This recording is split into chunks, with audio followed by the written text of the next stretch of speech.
teman-teman. Halo. Oke, kita kumpul di sini untuk sharing-sharing ya terkait pengalaman kecil kita. Barangkali mungkin ada hal yang mempengaruhi, yang berdampak dari si kecil kita. Setiap dari kita masing-masing nih pasti punya pengalaman yang mungkin bisa dikatakan buruk gitu. Tapi banyak dari kita yang masih terkena dampak pengalaman buruk itu sampai sekarang gitu. Terutama dampak yang mengganggu pada bagian emosional gitu. Baik itu kita jadi susah mengendalikan emosi, kemudian susah memperbaiki hubungan dengan orang-orang tertentu. Mungkin teman-teman punya kali ya pengalaman-pengalaman kecil itu yang bisa di-sharingkan pada kali ini. Itu sering banget kan kayak saya tuh memang hobinya nggak hobi sih, saya tuh sering banget marah sama kalian. Mungkin kata-kata yang saya keluarkan itu menyakiti hati kalian. Dulu waktu saya kecil, saya tuh hidupnya emang keras.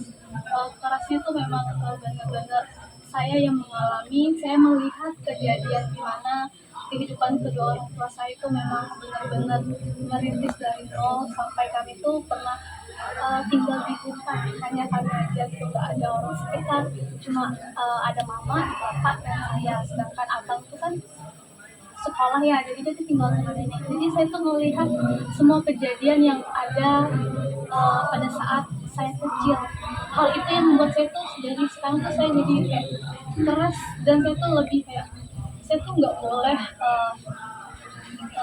lemah, karena saya sudah punya pegangan bahwa hidup itu memang keras. Jadi saya tuh harus percaya diri agar saya tuh bisa membahagiakan kedua orang tua saya. Jadi sekecil saya dulu tuh, saya dulu kecil nggak punya teman, saya tuh jarang kayak nongkrong sama teman, kayak main-main atau kayak masa kecil tuh memang minim lah masa kecil saya, karena saya hidupnya tuh kan memang hidup di hutan ya, nggak ada siapa-siapa kan. Jadi kayak benar-benar lihat proses orang tua tuh sangat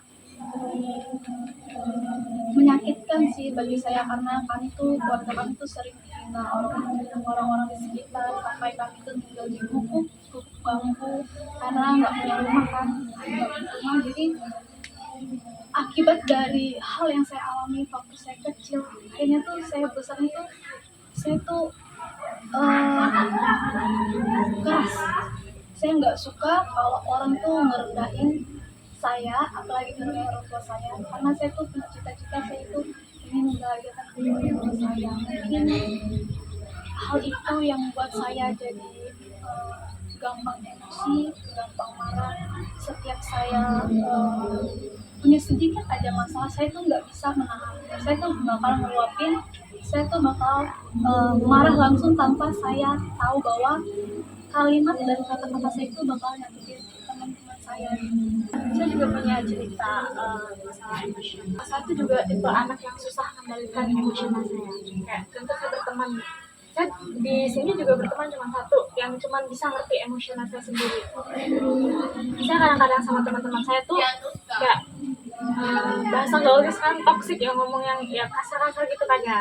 Nah, tapi kita tuh gimana ya? Kita juga harus kayak saya tuh harus cari teman yang bisa ngerti saya, karena omongan saya memang belak-belakan, nggak bisa dijaga. Ada juga waktu itu kemarin saya punya cerita, saya berteman dengan teman saya, terus dia tuh kayak saya nggak kenal juga sih karakternya. Seberapa bulan gitu saya berteman, nah terus saya baru tahu gitu sifat dia tuh kayak baperan gitu. Itu sering ngomong kayak maaf anjing, terus tuh dia kayak lama tuh kayak menyingkir, kayak jauh dari saya. Terus namanya saya ini kan susah mengendalikan, kalau apa-apa sedikit masalah sedikit aja kayak aku nyuruh dia tuh, tapi dia nggak mau, itu langsung emosi gitu. Tapi kalau dia yang suruh aku nggak mau gitu. Dia agak susah sih, agak susah sih. Nah jadi gara-gara omongan saya ini tadi yang kayak toksik, kayak nyakitin hati orang, tanpa mikirkan hatinya teman saya, jadi teman-teman kayak teman saya tuh kayak jauh gitu kayak apa mungkin kayak pikiran mereka apa sih berteman sama dia, tuh omongannya kayak gini nyakitin loh, mungkin pikiran mereka kayak gitu. Nah, jadi kayak berdampak sih sama diri saya, kayak teman saya tuh cuma satu doang yang bisa ngertiin gitu. Jadi kalau teman-teman yang lain tuh kayak mungkin mikir-mikir lah kali mau berteman sama saya, karena memang omongan sih, karena juga emosian juga gitu sih. Jadi memang pribadi yang memiliki emosional yang bisa dibilang tinggi itu tuh berpengaruh ke arah yang negatif. Sama di kelas suka marah-marah, suka ngomong kasar apa itu. Oh kan ngerti lah kami kalau misalkan kalau kamu ngomong kasar kalaupun ataupun ngomong nada tinggi, jadi kami ngerti lah. Dari cerita Nur sama Meriana sih, aku juga punya sedikit ya cerita soal abang aku ya.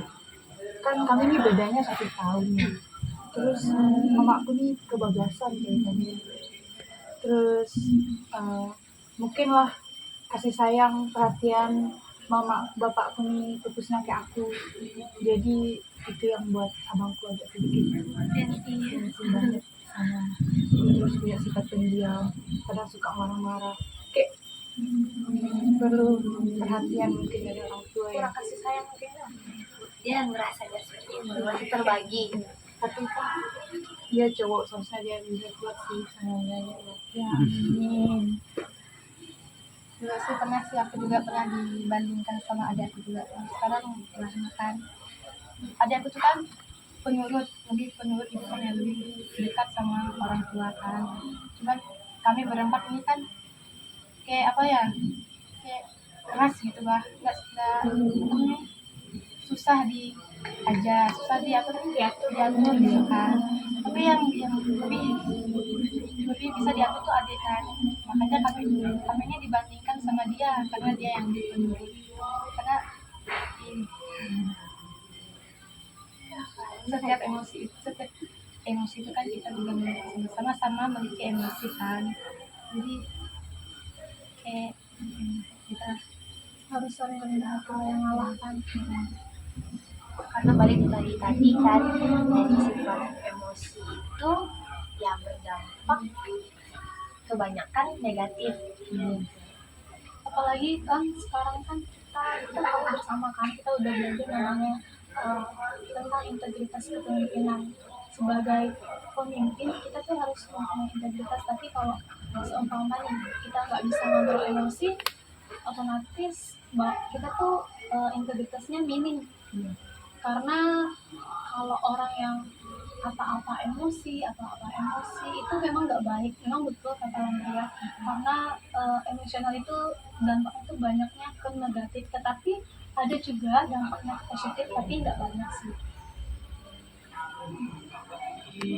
ada sih emosinya dari kita sendiri kan, yang susah dikendalikan. Dulu sih waktu masih kecil tuh kan bapakku tuh kan waktu itu sering marah tuh, mabuk kan. Kalau pulang ke rumah tuh suka marah-marah kan, suka itu kayak marah-marah dengan mamaku, dengan aku dengan adikku, abangku. Terus kami juga ada diusir kan bapakku. Terus jadi sampai sekarang sih ya ya. Jadi aku tuh rasa takut kalau bapakku tuh untuk aku tuh takut gitu. Jadi kebawaan sampai sekarang. Jadi itu yang membuat kamu takut ya? Kalau aku sih ya dari diri aku sendiri nih, aku banyak sekali masalah, yaitu dari orang tua. Orang tua aku tuh keras banget, sampai itu anaknya sendiri yang awalnya ceria, periak, suka main, suka ngobrol sama teman, yang awalnya ceria gitulah. Tapi akhirnya setelah orang tuanya tuh sering marah-marah, sampai bahkan ngusir anaknya sendiri, disitulah aku mikirnya gini, oh mendingan aku diam aja lah daripada aku buat masalah terus bikin pusing orang tua. Lebih baik aku diam, introvert, hindarin hal-hal yang membuat aku sakit hati. Mendingan aku menjauh dari dunia pertemanan, mendingan aku lebih fokus ke game daripada harus nyakiti perasaan orang lain. Orang lain saja tidak memikirkan perasaan kita. Itu. Jadi teman-teman, dari apa yang sudah kita bahas bersama, kita dengarkan bersama, memang pengalaman yang kita alami itu jika berdampak ke emosional itu akan berdampak buruk lagi bagi kita sendiri dan juga orang yang di sekitar gitu. Oh ya, saya selama hidup di sini kita kan sama kan. Di sini juga di kampus kita ini bukan untuk berfokus untuk pada pendidikan aja kan, Iya. tapi ke iman kita, identitas kita. Nah, jadi semenjak saya tinggal di asrama sini selama 1 tahun, saya bukan lumayan sih untuk mengontrol, tapi bisa lah untuk mengontrol diri saya sendiri, karena ya tuntutan dari aturan asrama kan kita harus kayak sopan sama orang, harus jaga omongan dan sebagainya. Jadi semenjak hidup di sini, hidup bersosial dengan teman-teman yang berbagai karakter, saya juga kayak bisa lah mengendalikan diri saya sedikit demi sedikit, nggak banyak, tapi lagi proses gitu. Karena emang benar kan ya yang kita tahu bersama kan, kalau kita memang memiliki sifat menyakitkan pada masa kecil itu, memang pada saat masa itu kita akan berkas kayak menghubungi tumbuhan kita kan. Jadi kita tuh sebenarnya kita bisa keluar dari hal-hal yang negatif itu, kita bisa. Gimana sih caranya? Pertama kita harus berdoa.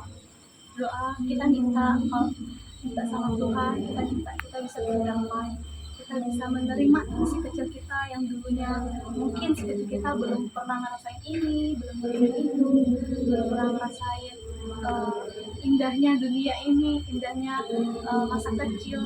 Mungkin kita bisa berdamai sama diri sendiri.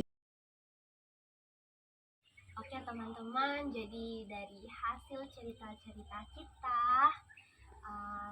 dapat kita ketahui gitulah ya, bahwa pengalaman si kecil yang buruk ini berdampak negatif gitu. Nah, oleh karena itu kita perlu berdamai dengan si kecil agar dampak-dampak negatif ini tidak tersebar lah ibaratnya kepada orang-orang di sekitar kita yang dapat menyakiti mereka begitu.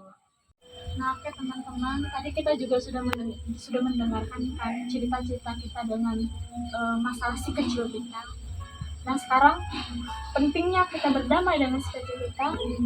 Saya tuh mau mengajak teman-teman tuh merefleksikan kembali ke awal, melihat bagaimana sih si kecil kita. Jadi teman-teman, kita masing-masing pejamkan tutup mata kita kembali ke masa lalu kita. Kita mau melihat si kecil kita tuh bagaimana.